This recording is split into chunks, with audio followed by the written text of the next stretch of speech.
ద్వితీయోపదేశకాండం 31వ అధ్యాయము 20 నుండి 22 వరకు. నేను వారి పితరులతో ప్రమాణము చేసినట్లు పాలు తేనెలు ప్రవహించు దేశమున వారిని ప్రవేశపెట్టిన తర్వాత వారు తిని త్రాగి తృప్తి పొంది క్రొవ్విన వారై అన్య దేవతల తట్టు తిరిగి వాటిని పూజించి నన్ను తృణీకరించి నా నిబంధనను మీరుదురు. విస్తారమైన కీడులు ఆపదలు వారికి సంభవించిన తర్వాత ఈ కీర్తన వారి ఎదుట సాక్షిగా నుండి సాక్ష్యము పలుకును. అది మరువబడక వారి సంతతి వారి నోట నుండును.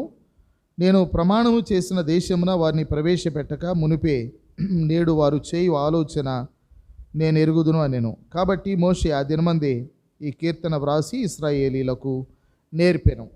ప్రియులరా, దేవుడు ఇశ్రాయేలీలను విమోచించిన తర్వాత వారిని వాగ్దాన దేశంలోనికి తీసుకొని వెళ్ళకముందు చాలా దినాలు సీనాయి పర్వతం దగ్గర ఆపాడు ఆయన.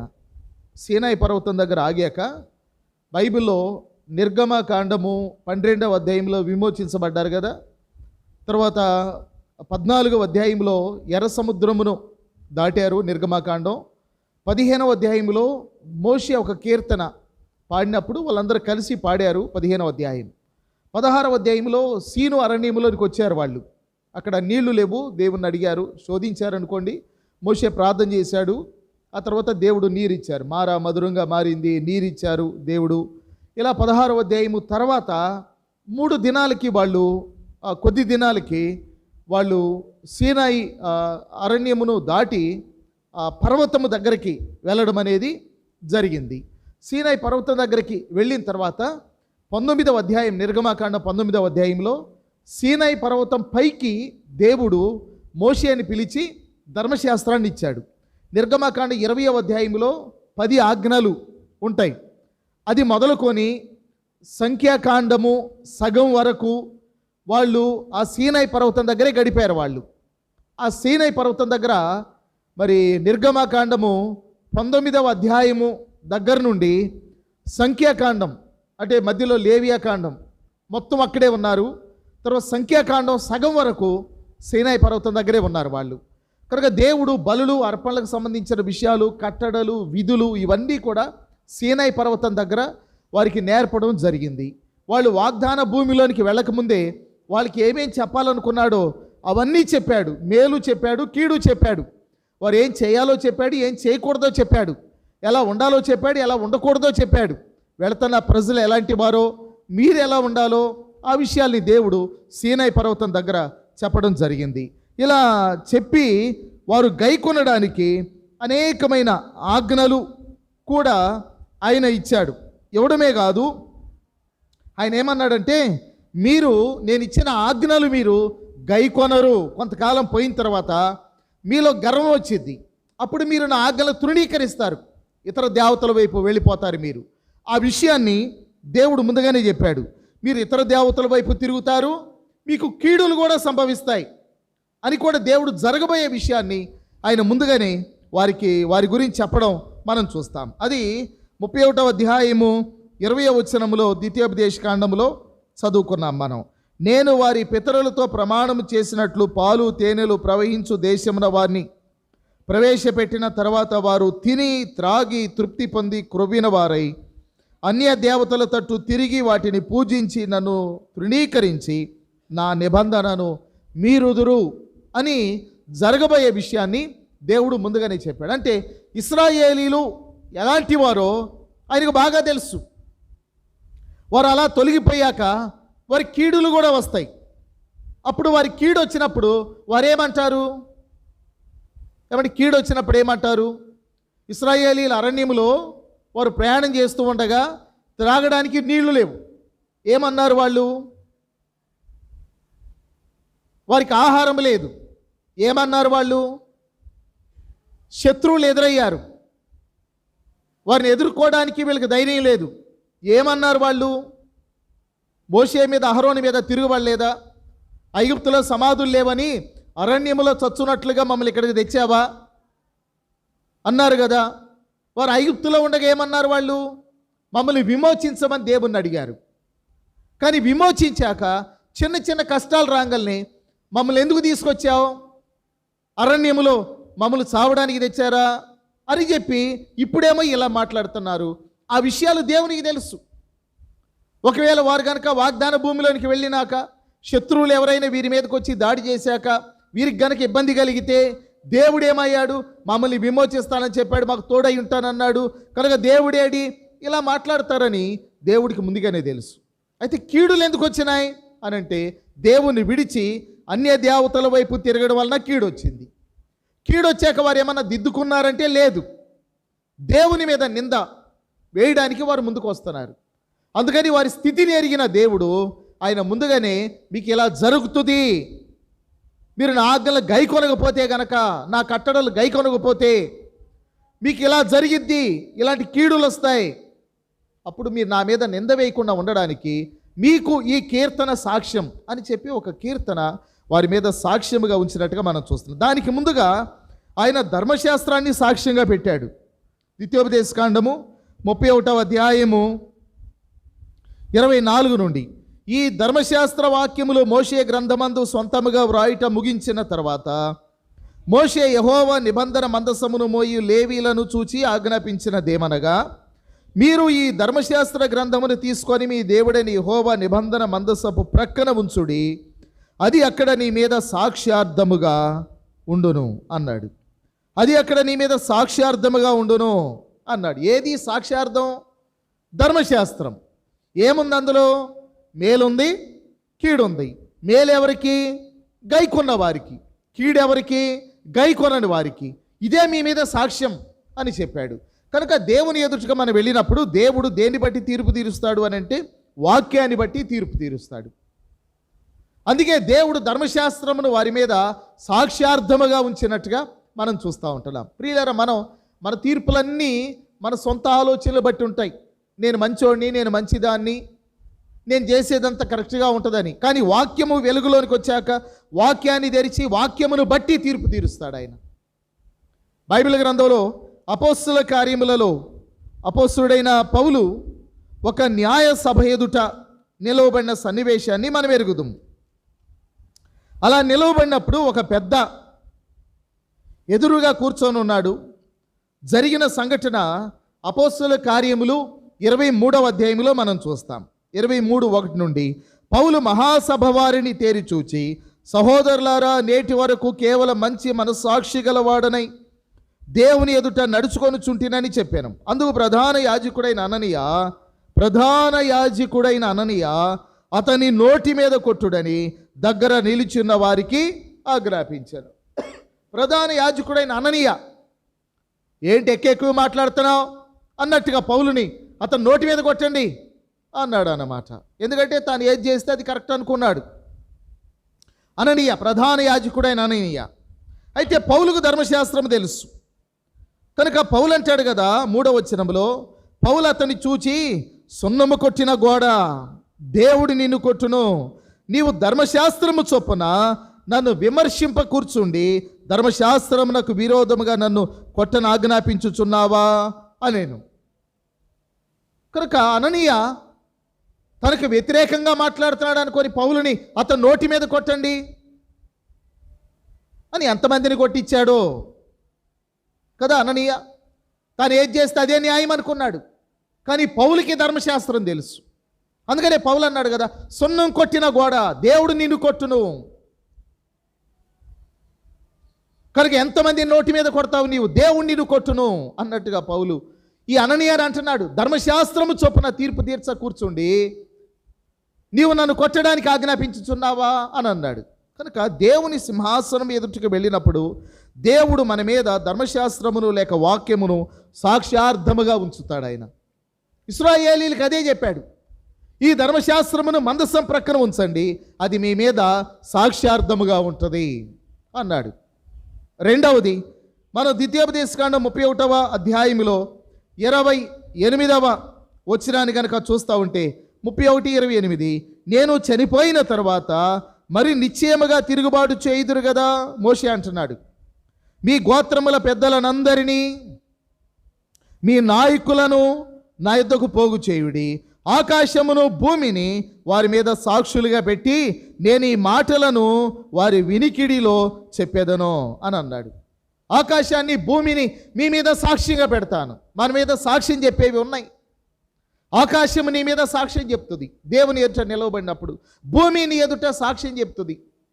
కనుక భూమి ఆకాశాన్ని పిలుస్తాడు ఆయన, రండి మీరు రండి, వీరి మీద సాక్ష్యం చెప్తురు కానీ అన్నప్పుడు ఆకాశము సాక్ష్యం చెప్తుంది, భూమి నీ మీద సాక్ష్యం చెప్తుంది. యెషయా గ్రంథం 1వ అధ్యాయం 1వ వచనాల్లో మనం ఎరుగుదాం కదా. ఉజ్జియా, యోతాము, ఆహాజు, హిజ్కియా అనేటువంటి రాజుల దినములలో ఆమోజు కుమారుడును ప్రవక్తియునైన యెషయాకు కలిగిన దర్శనము. 2వ వచనం, ఆకాశం ఆలకించుము, భూమి చెవియొగ్గుము, నేను పిల్లల్ని పెంచి గొప్పవారిగా చేసి తిని వారు నా మీద తిరుగుబడ్డారు. ఆకాశమా రా, భూమి రా, నువ్వు సాక్ష్యం చెప్పు అని. కనుక భూమి ఆకాశములను ఆయన మన మీద సాక్ష్యం పెట్టాడు. కొన్ని ఇతరులకు ఎవరికి తెలియని విషయాలు మన జీవితాల్లో చాలా ఉంటాయి. కనుక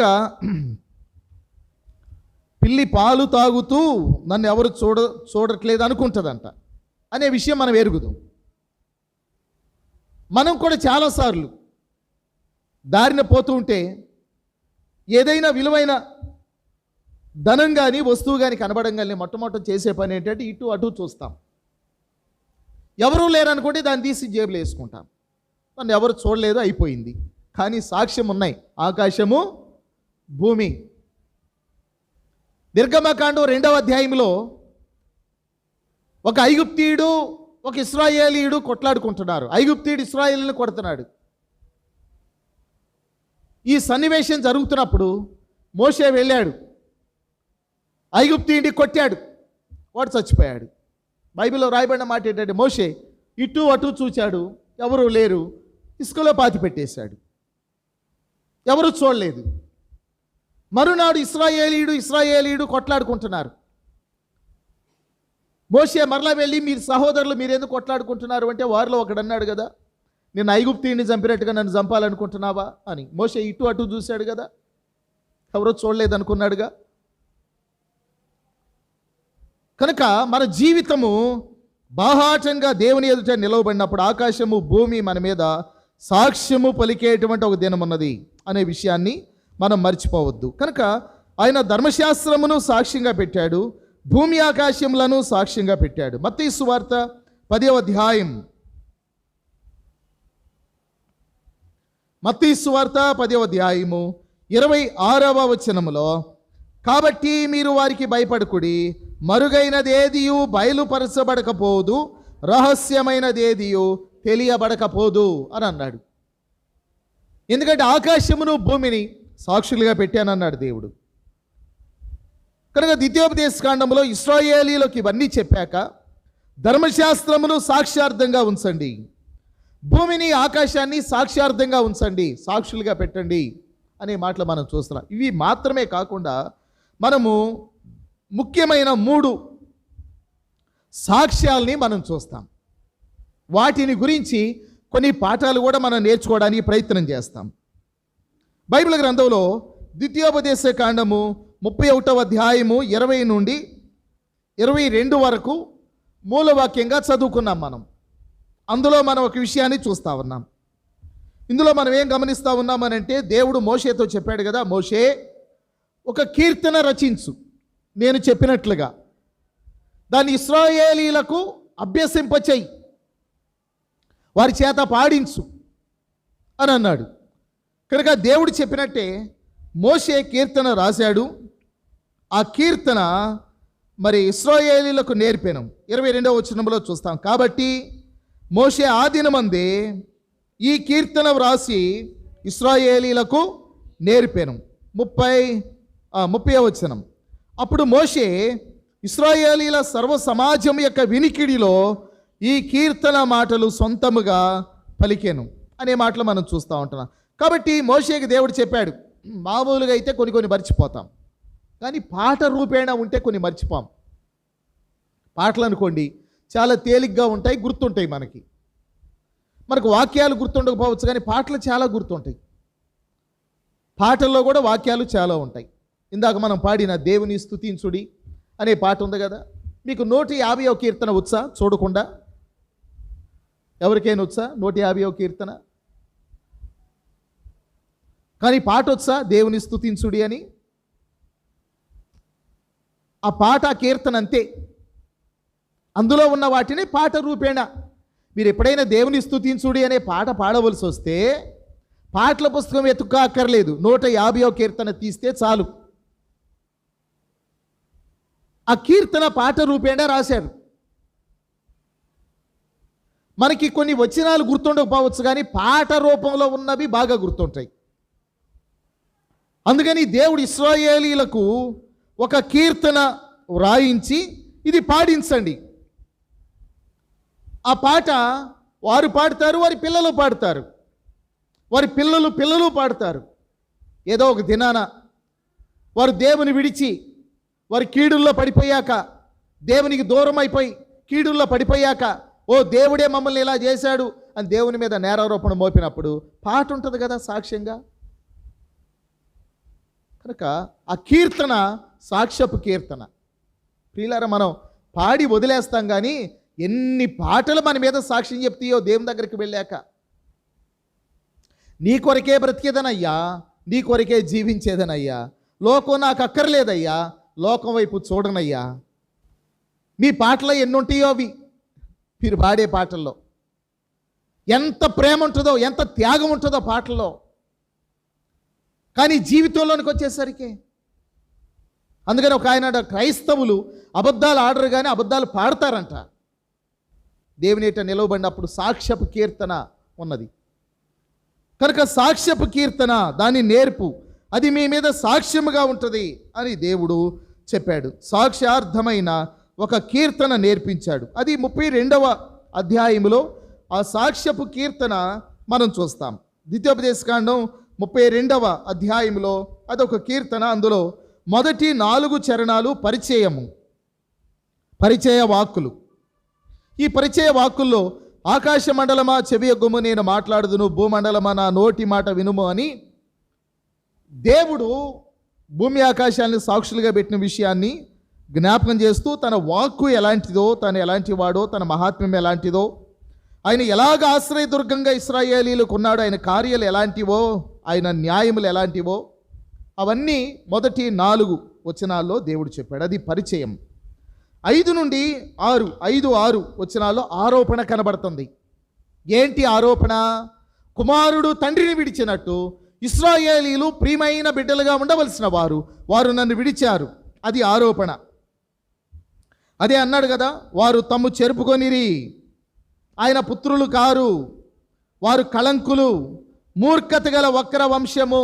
అంటే ఇందులో ఆరోపణ మనం చూస్తా ఉన్నాం. దేవునికి ప్రియమైన బిడ్డలుగా ఉండవలసిన వారు తండ్రిని విడిచిన కుమారునిలాగా